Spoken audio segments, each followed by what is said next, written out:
তো বন্ধুরা আমরা ওখান থেকে ঘুরে আসার পর খাওয়া দাওয়া করলাম, খাওয়া দাওয়া করে স্নান টান করে এখন বেরিয়েছি। কোথায় গো দিদি?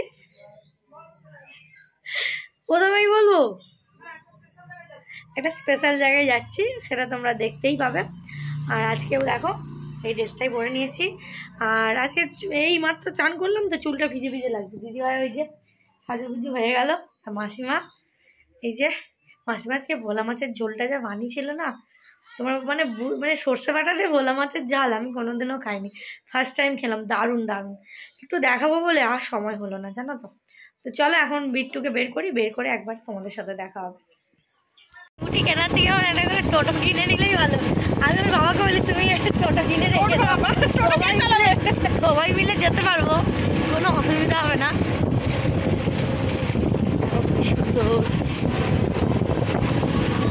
তো বন্ধুরা আমরা এখন যাচ্ছি টোটোতে করে আমাদের প্রিয় প্রিয় প্রিয় ইউটিউবারের বাড়িতে, মস্ত বড় ইউটিউবারের বাড়িতে। কি জানি কেমন ব্যবহার করবে আমি জানি না। দিদিভাই গেছিল জানে, ওইটা ওরা বললে খুব মানে অসন্তুষ্ট হয়, সবাই ওইটা আশা করে আসে যে খারাপ ব্যবহার করবে, কিন্তু আমি তোমাদের বলছি আজকে বড় ইউটিউবারদের বাড়ি যেতে যেতেই বলছি বড় ইউটিউবারের কথা। তোমরা সবাই জানো যারা আমার ভিডিও দেখো, পপির সাথে আমি দেখা করেছিলাম, সে কেমন ব্যবহার করেছিল আমার সাথে। তো যার কারণে আমার আর কোনো সেলিব্রিটির সাথে দেখা করার ইচ্ছা নেই, তবু এসেছি যেহেতু বাড়ির পাশেই একদম। তো যার কারণে একটু দেখো এই ভিডিও করলে যাচ্ছি, চলো ঘুরে আসি। তো প্রিয় দিদিটাকে সেটা গিয়েই দেখতে পাবে নাকি। কারোর সাথে ওরা ব্যবহার করেনি, আমি তো যতদূর জানি। দেখলেও মনে হয় ওরা সাদা সিধে, কিন্তু তোমরা বারবার। তো বন্ধুরা আমরা এসে পৌঁছে গেছি। বাকিরা চিনতে পারো, এগুলো লজ্জা লাগছে। কাদের বাড়ি বলো তোমরা? তোমরা একটু আন্দাজ করো কোথায় এসেছি, বাড়িটা একবার দেখো। বাড়িটা দেখে সবাই চিনে যাবে। তারা এই চ্যানেল থেকে চিনবে, সবাই যে চেনে এমন দেখো। এই দেখো কে দেখেছো, তোমাদের সবাইয়ের প্রিয় সাথী। আমি সত্যি এসে মনে হচ্ছে যেন নিজের একটা দিদির কাছে চলে এসেছি। একদম তাই, আমারও ভীষণ ভালো লাগছে। আর যারা চেনে না তোমার চ্যানেল থেকে চিনবে, কি আছে সবাই আমাকে চিনবে এমনটা তো নাও হতে পারে, তাই না? আর তোমরা আমাকে হয়তো চেনো, কিন্তু দিদি ভাইকেও তো চেনো, কিন্তু আমার ওই পিয়াদির সঙ্গে না ইউটিউব থেকেই আলাপ হয়েছে। আর এখন এমন আলাপ যে রক্তের থেকেও আবার গভীরতা হয়ে গেছে। সত্যি ইউটিউব থেকে পিয়াদি। এই দেখো দাদা ভাই, প্রথমেই তো দাদা ভাইয়ের পদধর্ষে নিলাম যে তোমার আশীর্বাদ করো, তোমার আশীর্বাদ থাকলে আমিও এগিয়ে যেতে পারবো আস্তে আস্তে। তো যাই হোক, আমাদের আশীর্বাদে যথেষ্ট চেষ্টা আছে, চেষ্টার জন্য আগেই যায় মানুষ, কারোর আশীর্বাদে কেউ আগাবে না, ঠিক আছে? চেষ্টা করি না, বড়দের আশীর্বাদও তো প্রয়োজন হয়। আর তুমি যাবে আমাদের বাড়ি, চলো একদিন ঘুরতে নিয়ে যাবো। চলো না, একদিন না, তুমি এক মাস মাত্র। চলো চলো চলো, তোমাকে আমাদের ওখানে ঘোরার জায়গা আছে অনেক। পিয়াদিদের বাড়ি থাকবে। প্রথম দিনই বলেছি আমাদের বাড়িতে গেলে দীঘা নিয়ে যাবো, দীঘা যাবো, চলে যাবো সবাই। সত্যি কথা বলবো, দীঘা খুব কাছে, 2.5 ঘন্টা। দিদি এখন একদম কাছে, আর যাওয়া শরীরের কি হয়েছে, প্রবলেম অ্যাসিড করে। ওইটাই হবে, লোকাল ট্রেনে যাই বলেছে। হ্যাঁ লোকাল ট্রেনে করে, আমাদের লোকাল ট্রেন বন্ধ। এই তো এই আমি তো সাথীদের সাথে দেখা হয়েছে, রিলস করবে না তা তো নয়। তো পিয়াদি আমি সবাই মিলে রিলস করছিলাম, কিন্তু কপাল খারাপ রিলসের কোনো আওয়াজ আসেনি। তারপরে আওয়াজ থাকলেও আমি দিতাম না, কপিরাইট পড়ে যেত। তো চলো কন্টিনিউ ভিডিওটা দেখতে থাকো। দিদির ভিডিও চলছে এখানে। এই দেখো দিদি, তুমি কি দেখবে? এটা শর্টস একটা আর একটা বড় থেকে, তাই তো? আমার এই জানুয়ারি মাসে আসার কথা আছে, আমার একটা চ্যানেলের না প্রবলেমের জন্য আসছে না। আমার এখন 1,70,000 হতে যায়।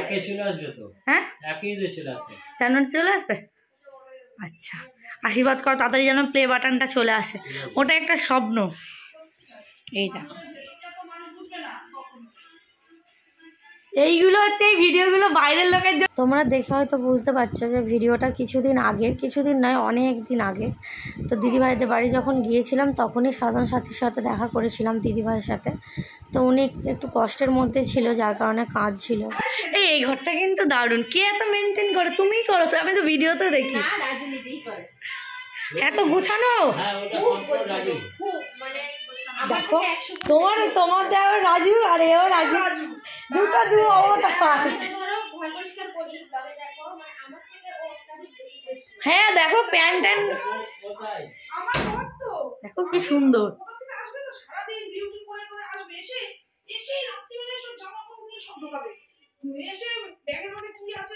ছেলে মরে গেল হঠাৎ, এই তোমাদের ভাগ্য অনেক ভালো, ঠাকুরের আশীর্বাদে আগে দেখেছি।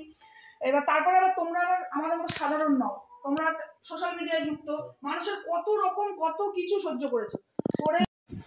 তো দিদিভাই আবার সাথীদিকে নিয়ে রিলস বানাচ্ছে। আর সত্যি কথা বলতে সাথীদি অনেক সুখী, কারণ সাধনদা ভীষণ ভীষণ ভালো।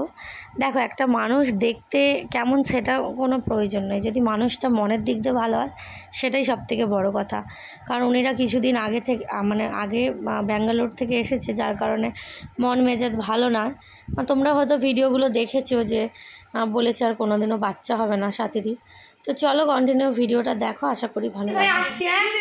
ও দিদিভাই আমরা এসছি, আনন্দ পেয়েছো তো? আমি কিন্তু ভীষণ আনন্দ পেয়েছি। আর সত্যি বলছি এসে পুরো আমরা ভিডিও তো করি, হইচই করে যাচ্ছে। না না না আমি জানি, আমরা সবই জানি। কেন তুমি অনেক কথা বলেছো, তাও এর মধ্যে আমাদের সাথে এত ভালোভাবে হেসে হেসে করেছো। আমরাও তো মেয়ে, আমরা তো বুঝি মনে কষ্ট হলে হামবো দেখি। লাভ ইউ, এটাই করেছো, এটা ভালো অনেকে থাকবে। আমরাই পারবো। একটা মানুষের মনে কষ্ট থাকলে এতটা এ করে দিয়ে তোমার তুমি কষ্ট পাবে না। ভালো সত্যি লেগেছে না গো, কষ্ট পাবে না, একদম কষ্ট পাবে না। যেমনই আজকে ভালো থেকো। হ্যাঁ খুব কষ্ট, আমি জানি গো, বড় শরীরটা ভেঙে গেছে তো। এবার আর অনেক মানুষের কত রকম সমস্যা থাকে, মনের কষ্ট, বুঝেছো? ভালো থেকো। আবার আসবে। হ্যাঁ হ্যাঁ, টাটা বাবু, টাটা। চল আসো এসো এসো। জুতোটা পরো, জুতোটা পরে দিই বাবা, বাবা জুতোটা পরে দিই। না এটা সময় কাটালাম বেশ, ওই আমাদের নদীর ধারে গিয়ে রিল বানাই তো আমরা সব মিলে। আসছি একদম, টাটা, আবার আসবে সবাই। চলো চলো। তারপরে সাথীদির বাড়ি থেকে ফেরার পথে এখানে হচ্ছে লক্ষ্মী প্রিয়ার জন্মভিটে। তো এখানটা একটু ঘুরে যাচ্ছি, কারণ নবদ্বীপ মানেই গোটাটাই ঘোরার জায়গা। অনেক ভিডিও করেছি জানো তো, তোমাদের সাথে ভিডিও আর কিছু শেয়ার করা হয়নি। ভাবি করব, কিন্তু আর করতে পারি না। এবার চাইছি এবার থেকে একটা করে ভিডিও, বড় ভিডিও দেওয়ার চেষ্টা করব। তো যাই হোক, এই যে দেখো তোমরাও দর্শন করে নাও। এখানে আছে গৌর নিতাই, লক্ষ্মী প্রিয়া। তো সত্যি কথা বলতে পুরো নবদ্বীপ জুড়েই যেন মনে হচ্ছে একটা তীর্থস্থান। চলো কন্টিনিউ ভিডিওটা দেখো। তো বন্ধুরা আমরা এখন চলে এসেছি সাধন সাথীদের বাড়ি থেকে, সাধনদাদের বাড়ি থেকে। এখন লক্ষ্মী লক্ষ্মী প্রিয়ার আসল ভিটে যেখানে, ওখানেই পিয়ালির সাথীদের বাড়ি। এই যে যাই হোক চলো এখন বাড়ি যাওয়া যাক। পুরোটা দেখাতে পারলাম না ঠিকঠাক। এখানে দেখলাম যে পরমান্ন দিচ্ছে, তো পরমান্ন সবাইকে সবাইয়ের ভাগ্যে আসে না, কিন্তু আমাদের ভাগ্যে ছিল বলে পেলাম। তো যাই হোক খেয়ে নিই, খাওয়ার পর আবার দিদিভাইদের বাড়িতে যেতে হবে, কারণ মাসিমা দুজনকে নিয়ে আছে, ধরো দিদির ছেলে আর আমার ছেলেকে, বড় ছেলেকে নিয়ে। তো উঠে বললে সামলাতে পারবে না, এখন আমরা তাড়াহুড়ো করে যাব। আর খাচ্ছে, আর ওর খিদেও পেয়েছিল, অনেকক্ষণ হয়ে গেছে তো এসেছে। তো চলো দাও না একটা। ওকে কি তুই তো খাবি তো, তোর ওদের বাচ্চারা এগুলো জিনিস না, বাড়ি গিয়ে দরকার হলে খাবে।